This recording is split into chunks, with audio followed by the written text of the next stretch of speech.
Howdy guys, welcome back to One Great Manga War. Hopefully you're having a fantastic day today. And today we'll be going over our January 2021 Manga Log.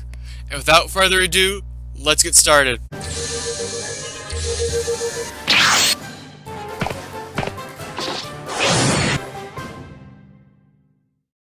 So what do y'all think? I'm in front of the camera this time because I felt like a manga log, having me in front of the camera, would be a little bit more personal.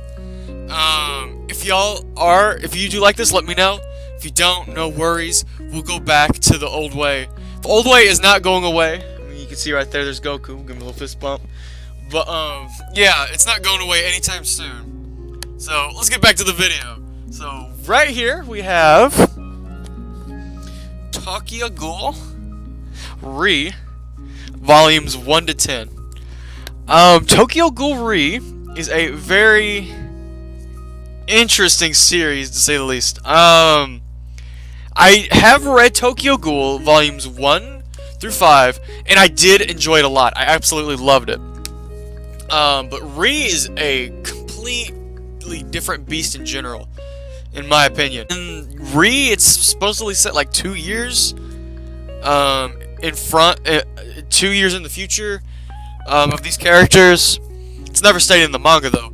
But and you're just immediately thrown with these new cast of characters that you have no idea who they are, and they really don't expand upon them that much. Just like, oh, here's some new characters. You're kind of supposed to already know them already, and I'm like, no, I don't. And I've looked it up, like, when do these characters come in the if they come into Tokyo Ghoul Original? But no, they don't, and it just confused the heck out of me. The fact that I'm into 10 volumes and I still don't really know the characters that well, it kind of worries me. But besides that though, the artwork is gorgeous. The story, although being pretty basic, is still very interesting. It still deals with kaneki, who is like a human, half-ghoul hybrid. Ghouls eat human flesh and stuff like that. And it mainly revolves around him. There's a bunch of twists and turns, but it's fairly basic stuff. Nothing too crazy. But I am enjoying it to a degree.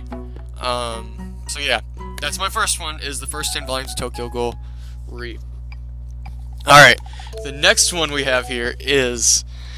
I love this so freaking much, not even gonna lie to you guys. Alright, so the first one we got is Battle Royale Ultimate Editions 1 through 3. I did a review on these, so I'm not going to, like, gush over them more than I already have. But these mangas are such a breath of fresh air from what I'm used to reading. If you can see on the shelf, it's mostly shonen battle series.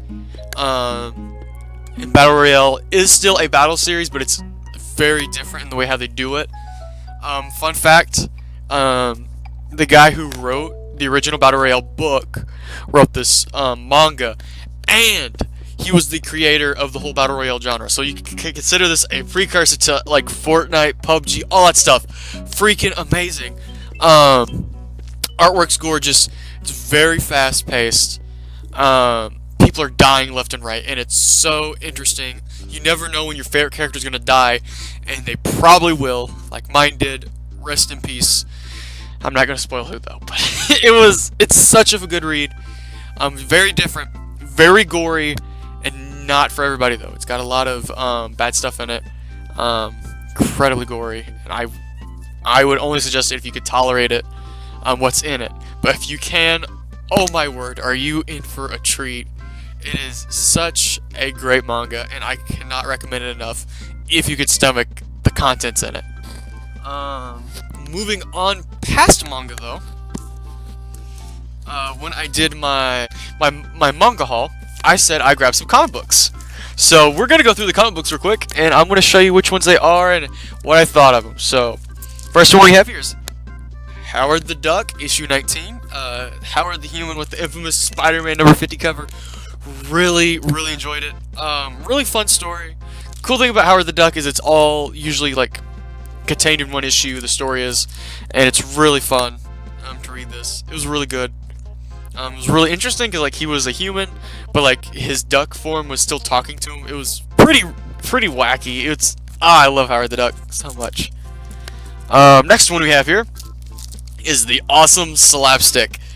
And yes, this comic book is awesome. I love it. It's great. It's about a character who has like these gloves that he puts on and makes him to this wacky, like crazy cartoon character from like Looney Tunes and stuff. Oh, really creative idea. Really great way how they use them. And it's really short too. As you can see up here, it's only 4 issues of this. It's a shame too because it's so good. But you can find this really cheap. I highly suggest it. It is a hidden gem. The awesome slapstick.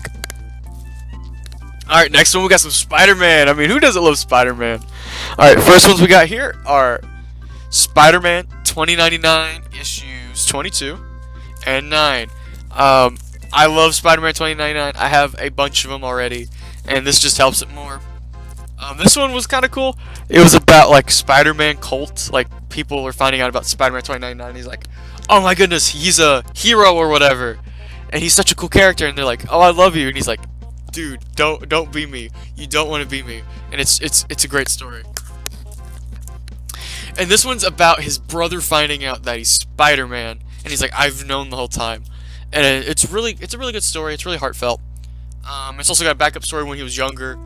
And him drowning, which, is fine, but the front story is really good. Alright, next one we have is Ultimate Spider-Man. I love Ultimate Spider-Man.